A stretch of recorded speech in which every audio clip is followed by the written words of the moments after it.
Assalamualaikum warahmatullahi wabarakatuh. Bismillahirrahmanirrahim. Alhamdulillahirabbil alamin wa bihi nasta'inu ala umuri dunya waddin. Wassalatu wassalamu ala asrofil anbiya'i wal mursalin wa ala alihi wa sahbihi ajmain amma ba'du. Awalan hayya naskurullah azza wa jalla alladzi qad a'tainani aman katsiratan hatta nastati an najtami fi hadzal makan al mubarak insyaallah. Sanian salatan wa salaman daimain wa mutalazimin ila habibina al-kiram Muhammadin sallallahu alaihi wasallam li'annahu qad hamalana minaz zulumat ila nur. Tashilanhi wa tafiman lakum antikul buatan Indonesiatan. Oke. Izin memperkenalkan diri. Perkenalkan, nama saya Nur Asikin, mahasiswa IAIN Syekh Nurjati Cirebon, jurusan Pendidikan Bahasa Arab semester 4 kelas A dengan nomor induk mahasiswa 1908102116 akan mempresentasikan serta memberikan praktek terhadap teman-teman semua atau teman-teman semua mengenai teknik pembelajaran tarokib. Sebelumnya, hakikat pembelajaran tarokib. Pembelajaran materi tarokib adalah sebuah langkah pembelajaran awal dalam bahasa Arab dan salah satu inti pokok bahasan yang dipelajari oleh orang non-Arab untuk memahami Al-Quran, hadis, fikih, logika, dan ilmu pengetahuan Islam yang lainnya. Tarokib untuk mengetahui kesalahan struktur kalimat. Dalam pengenalan kaidah ini, pertama, bahwa yang paling penting dituntut dari siswa bukanlah kemampuan menghafalkan kaidah di luar kepala, melainkan kemampuan memahami dan memfungsikannya dalam praktik berbahasa. Kedua, tidak semua topik dalam tarokib harus diajarkan. Topik-topik tarokib perlu dipilih berdasarkan frekuensi pemakaiannya, kesesuaian dengan tingkat atau level pembelajaran, dan hal analisis kontrasif Arab Indonesia yang menunjukkan struktur mana yang paling sulit bagi pembelajaran di Indonesia seperti itu. Adapun tujuan pembelajaran tarokib yaitu menjaga dan menghindarkan lisan serta tulisan dari kesalahan berbahasa serta menciptakan kebiasaan berbahasa yang fasih. Kemudian yang kedua, membiasakan para pelajar bahasa Arab untuk selalu melakukan pengamatan, berpikir logis dan teratur. Kemudian yang ketiga itu membantu para pelajar untuk memahami ungkapan-ungkapan bahasa Arab. Dan yang keempat, mengasah otak dan memberikan kemampuan pada pelajar untuk menggunakan kaidah bahasa Arab dalam berbagai suasana kebahasaan seperti itu. Indikator penguasaan tarokib membedakan bentuk-bentuk sorob seperti isim fa'il, isim maf'ul, fi'il mudhari, fi'il amr dan lain-lain. Kemudian membuat bentuk-bentuk sorob seperti isim fa'il, isim maf'ul dan lain-lain, menyebutkan fungsi kata-kata dalam kalimat, paragraf yang disediakan seperti mubtada, khobar, fa'il, maf'ul bih, na'at, mudhaf ilaih dan lain-lain. Kemudian menggunakan suatu tarkib dalam kalimat atau paragraf, menggunakan adawat dalam kalimat paragraf, bukan adawat ya seperti halnya harful nawasib, harful jawazim kayak gitu yang nanti berpengaruh kepada fiil atau fa'il selanjutnya atau isim selanjutnya.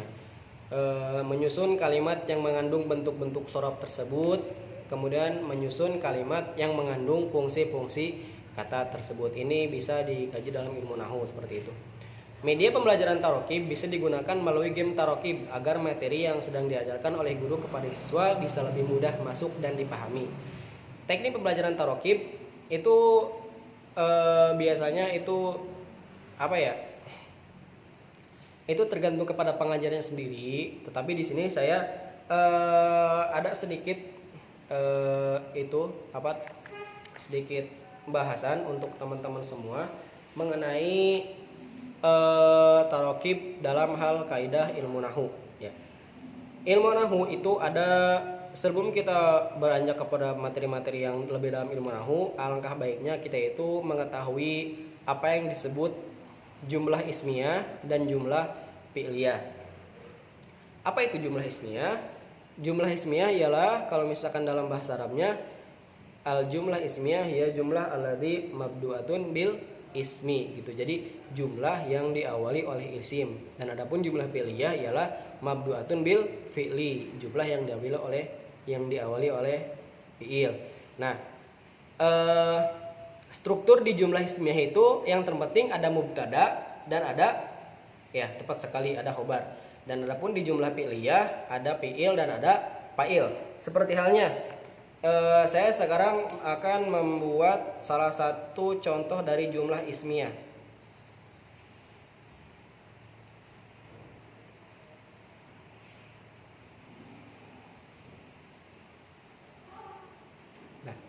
Bisa dibacakan?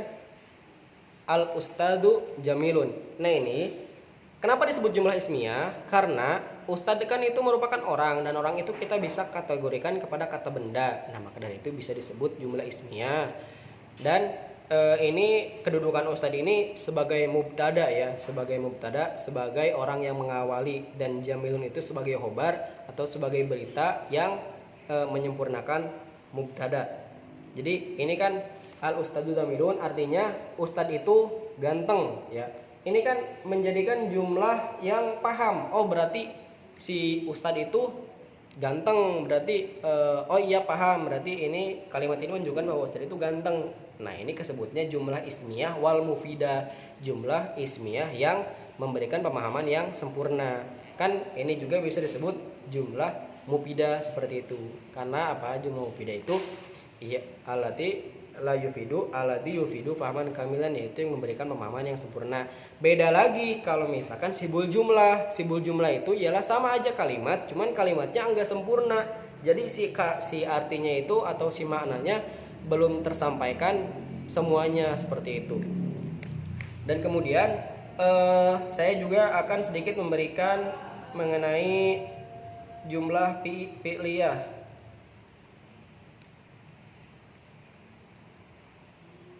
Bentar ya.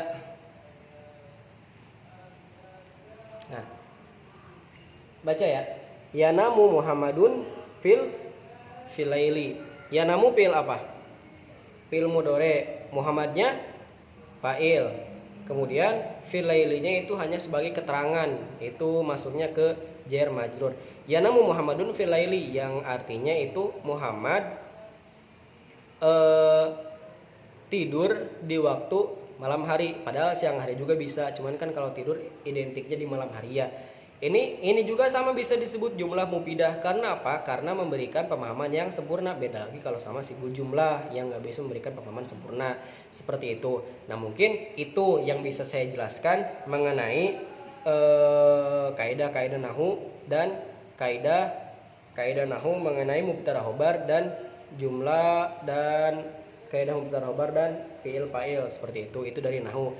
Adapun kalau misalkan dari sorof itu, kalau sorof ini lebih kompleks ya, lebih banyak kita itu harus mengetahui tasrifannya terlebih dahulu, seperti halnya tasrifan sulasiul mujarrad, sulasiul majid, majid awal, majid tsani, majid salis, dan seterusnya. Karena apa? Karena sorof itu menjelaskan semua harokat dan huruf. Kan kalau nahu harokat akhir aja, kalau misalkan sorof itu semuanya seperti itu ya. Nah, seperti itu untuk nahu dan sorof. Kemudian ini di sini kita sedikit mengevaluasi mengenai pembelajaran tarokib, yaitu harus lengkap ya. Jadi si pembelajaran itu harus lengkap, terlengkapi atau sempurna, takmilah. Kemudian bentuk soalnya menggunakan pilihan ganda, ikhtiyar minal muta'adid, bentuk soal mengubah at-tahwil, mengurutkan at-tartib, dan memindahkan at-tamyiz seperti itu. Nah mungkin itu saja yang bisa saya sampaikan. Kurang lebihnya mohon maaf.